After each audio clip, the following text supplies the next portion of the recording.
আস্তে আস্তে বলতে বলতে নিসফু শাবানের মানে 14 তারিখ শাবানের সম্মুখীন হয়েছে আমরা, ঠিক না? আমরা নিসফু শাবানের সম্মুখীন হওয়া মানে আল্লাহর মেহেরবানিতে, আল্লাহর ইচ্ছাতে রমজানের মধ্যে প্রবেশ করার সময়ের সামনে শুধু সামান্যটুকু সময় বাকি আছে, ঠিক না? এই রমজানুল মুবারক, রমজান শরীফে আল্লাহ পাক রব্বুল আলামিন তিনটা সেক্টরে ভাগ করেছেন। আমি আপনাদেরকে গত জুমায় বলেছিলাম, রহমত, মাগফিরাত, নাজাত। এই রমজান পাওয়ার জন্য রাসূলুল্লাহ সাল্লাল্লাহু আলাইহি সাল্লাম রজব মাস থেকে শুরু করে একটা স্পেশাল দোয়া করতেন। সবাই আমরা এই দোয়াটি পড়ি, আল্লাহুম্মা বারিক লানা ফি রজব ওয়া শাবান ওয়া বাল্লিগনা রমাদান। বিভিন্ন মসজিদের মধ্যে এই দোয়াটি রজব মাস প্রবেশ করার পর থেকে একেবারে রমজানের শেষ পর্যন্ত পড়তে থাকবে। সুবহানাল্লাহ, পড়তেই থাকবে। রমজানুল মুবারক, রমজান শরীফের বরকতের জন্য, রহমতের জন্য, মাগফিরাতের জন্য, নাজাতের জন্য। সুবহানাল্লাহ, এই দোয়াটি পড়তেই থাকবে। গত সপ্তাহে আমার একজন খুবই আপন শ্রদ্ধাভাজন একজন মুরব্বী দুর্ঘটনার শিকার হয়েছিলেন। উনি দুর্ঘটনার শিকার হইলেন, পাওনা ভেঙে গেছে। পাওনা কি হয়ে গেছে? ভেঙে গেছে। আচ্ছা বলুন তো, উনি সোজা হয়ে দাঁড়িয়ে নামাজ পড়তে পারবেন? আওয়াজ দেন না। নামাজ পড়তে পারবেন? না। সোজা হয়ে দাঁড়াতে পারবেন? সর্বরাতের নামাজ দাঁড়িয়ে আল্লাহর সামনে রুকু সিজদা করা যথাসাধ্য করার সামর্থ্য ওনার আছে? আওয়াজ দেন না। আছে? নাই।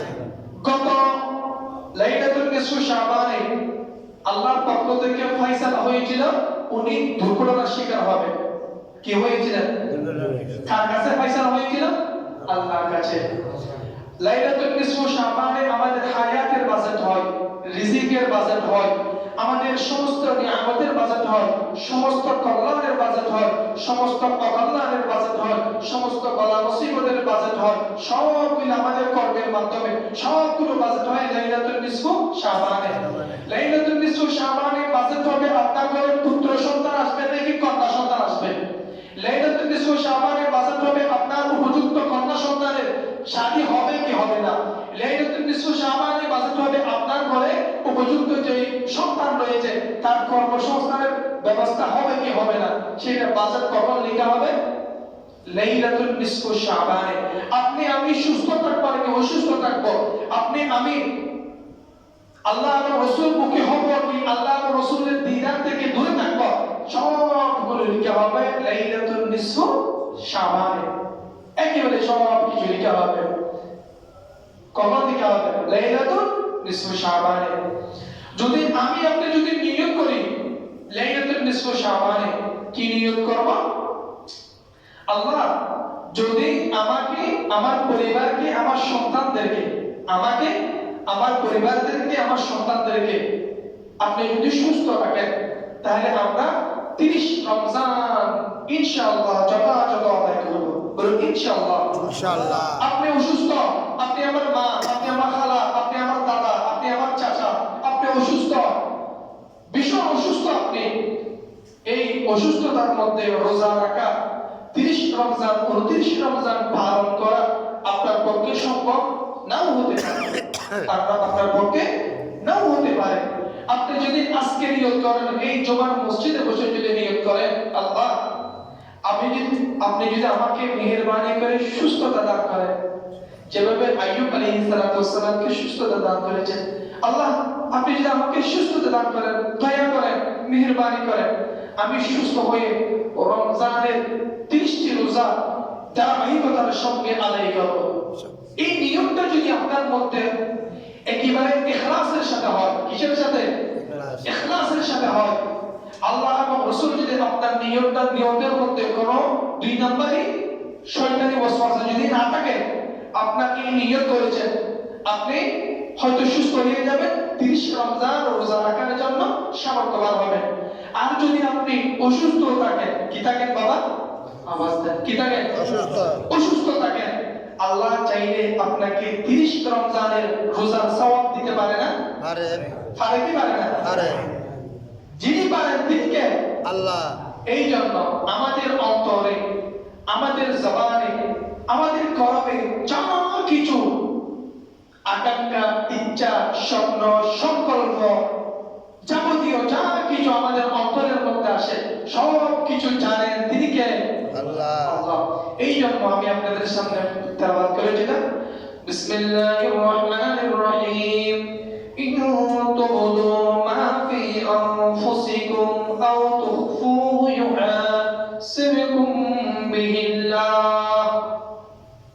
আমাদের অন্তরে প্রকাশ্যে অপ্রকাশ্যে অন্তরের মধ্যে কি আসে, কি যায়, কি সম্পর্ক হয়, কি সম্পর্ক হয় না, আমার স্ত্রী জানে না, আমার বাবা জানে না, আমার সন্তান জানে না, পাড়া প্রতিবেশী জানে না, জানেন তিনি কে?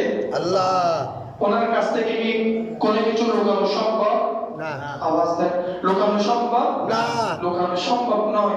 ওনার কাছে কোনো কিছু কি নয়, লুকাই- গোপন নয়, উনি সব কিছুই জানেন। তিনি অন্তর্যামী খোদা। শুধু আপনার অন্তর দিয়ে খোদাকে রাজি করার জন্য প্রত্যেকটা কাজে চেষ্টা করবেন। একটা মেসেজ দিন, আমাদের রাজানগর ইসলামপুরের একটা পরিবারের একজন বৃদ্ধ মা ইন্তেকাল করেছেন। প্রত্যেকে বলুন ইন্না লিল্লাহি ওয়া ইন্না ইলাইহি রাজিউন। উনি অসুস্থতার কারণে 2 বছর বা মত ধরে 2.5 বছর তিনি ফরজ নামাজ পড়তে পারেন নাই। কি নামাজ? ফরজ নামাজ। ফরজ নামাজ। উনি কিন্তু হাজী সাহেব, উনি কিন্তু নামাজে শক্তি থাকা অবস্থায় কখনো কি করতেন না। আমার জানা মতে আলহামদুলিল্লাহ আমি ওনাদের পরিবারে টিউশনি করতাম যখন ছোট ছিলাম, পাশাপাশি টিউশনি করতাম। ওনার সন্তান গুলো নামাজ পড়তো, আলহামদুলিল্লাহ ওনার পুত্র বধূ গুলো নিয়মিত নামাজ পড়তো। আমি যতটুকু জানি সেটা বলতেছি। উনি মারা গিয়েছেন, বিরাট মেজবান দিবার এবিলিটি, সামর্থ্য তাদের মধ্যে রয়েছে। ওনারা ফতোয়া তালাশ করলেন, আমার মা বাবা কিছু বছর নামাজ পড়তে পারেন নাই, এটা কি করা যায়? উনি ফতোয়া তালাশ করে ফকিহ মুফতিগণ ফতোয়া দিলেন, তাহাজ্জুদের নামাজ কাজা, তাহাজ্জুদের নামাজ কাজা হলে এটা সহ কাফারা দিতে হয়, এটা সহ দিতে হয়, কাফারা দিতে হয়। প্রায় 9 লক্ষ টাকা প্লাস এরা লিল্লাহ করছে। সুবহানাল্লাহ বলবেন। সুবহানাল্লাহ। কয় লক্ষ টাকা? 10 লক্ষ টাকার উপরে। 9 লক্ষ টাকার উপরে, 10 লক্ষ টাকার নিচে, 9 লক্ষ টাকার উপরে আমার জানা মতে। এরকম সুসন্তান আল্লাহ আমাদের প্রত্যেকের ঘরে ঘরে দান করুন। প্রত্যেকের নামে বড় মেজবানির কোনো জরুরত নেই। গরম পর আপনার বাবা মারা গিয়েছে, মা মারা গিয়েছে, মেজবানি দিলে যদি জান্নাতের মধ্যে প্রবেশ করবেন তার কোনো কি নাই, গ্যারান্টি নেই। তবে সেটা একটা নেক আমল, সেটা একটা উত্তম সাদেকা, সেটা উত্তম একটি কাজ, এটা সত্য। কিন্তু উনি আপনার বাবা যদি মারা যায়, কিছু ওয়াক্ত নামাজ যদি বাকি থাকে, ওগুলো কাজা কাফারা আদায় করা আপনার জন্য ওয়াজিব। আপনার জন্য কি ওয়াজিব? আমি গত সময় আপনাদেরকে বলেছিলাম বিশেষ একটা মেসেজ, আমি আপনাদেরকে দুইবার বলেছি, আপনাদের মনে আছে কিনা আমি জানি না। যদি গত রমজানের কারো রোজা বাকি থাকে, কি থাকে? বাকি থাকে, শাবান মাস, রমজান মাস প্রবেশের পূর্বে ওই রমজান করে আদায় করে দেওয়া। আমি বলেছি না আপনাদেরকে, শাবান মাসের শুরুতে বলেছিলাম না? এটা কিন্তু খুবই গুরুত্বপূর্ণ মেসেজ।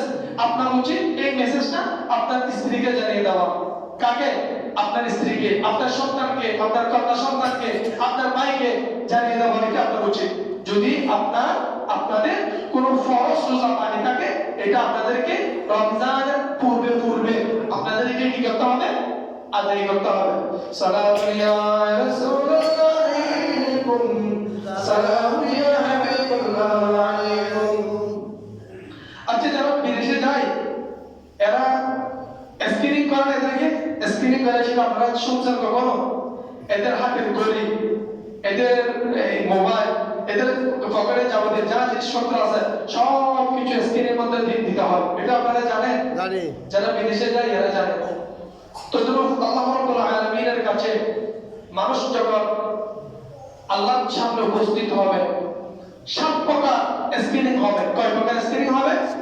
7 প্রকার। 7 প্রকার। কিছু মানুষ রমজানের রোজা পালন করেছে, কিছু মানুষ পাঁচ ওয়াক্ত নামাজ আদায় করেছেন, কিছু মানুষ মানুষকে সব উপদেশ দিয়েছেন, কিছু মানুষ মানুষের জন্য কল্যাণ কামনা করেছেন, কিছু মানুষ মানুষকে সৎ পথের জন্য আহ্বান করেছে, কিছু মানুষ মানুষকে মসজিদে যাওয়ার সময় নিজের সঙ্গী হিসেবে আনার চেষ্টা করেছে। ওই দলের মানুষের একটা দল হবে, আর একটা দল হবে যারা সমাজের মধ্যে অশান্ত সৃষ্টি করতে চায়, রাষ্ট্রের মধ্যে বিশৃঙ্খলা সৃষ্টি করতে চায়, মদ খায়, জেনা করে, সুদ লাগায়, মদ খায়, জেনা করে, সুদ লাগায়, অসামাজিক কর্মকাণ্ডের মধ্যে প্রকাশ্যে বা গোপনে জড়িত থাকে। এই ধরনের একটা দল থাকবে, নামাজি, রোজা আদায়কারী, হজ পালনকারী, সাদকাকারী, মানুষকে সব পরামর্শ দেওয়া একটা দল। আর একটা দল থাকবে বেনামাজি, সুদখোর, ঘুষখোর, দুর্নীতিবাজ, চোর, মদখোর, ইয়াবাখোর, গাঁজাখোর। আর একটি দল থাকবে যখন রব্বুল আলামিন স্ক্রিনের মধ্যে দেবে, তখন ধরা পড়ে যাবে কে মদ খেয়েছে, কে জেনা করতে গিয়েছে, কে মিথ্যা বলেছে, কে মিথ্যা সাক্ষ্য দিয়েছে, কে মানুষের উপর তুহমত করেছে। এটা কে হয়ে যাবে?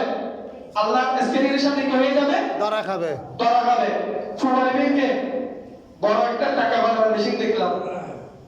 এটা টাকা সবগুলো উপরে দিলে নকল টাকা যদি থাকে এটা স্পেশাল আলাদা হয়ে যাবে, নকল টাকা আর অরিজিনাল টাকা আলাদা হয়ে যায়।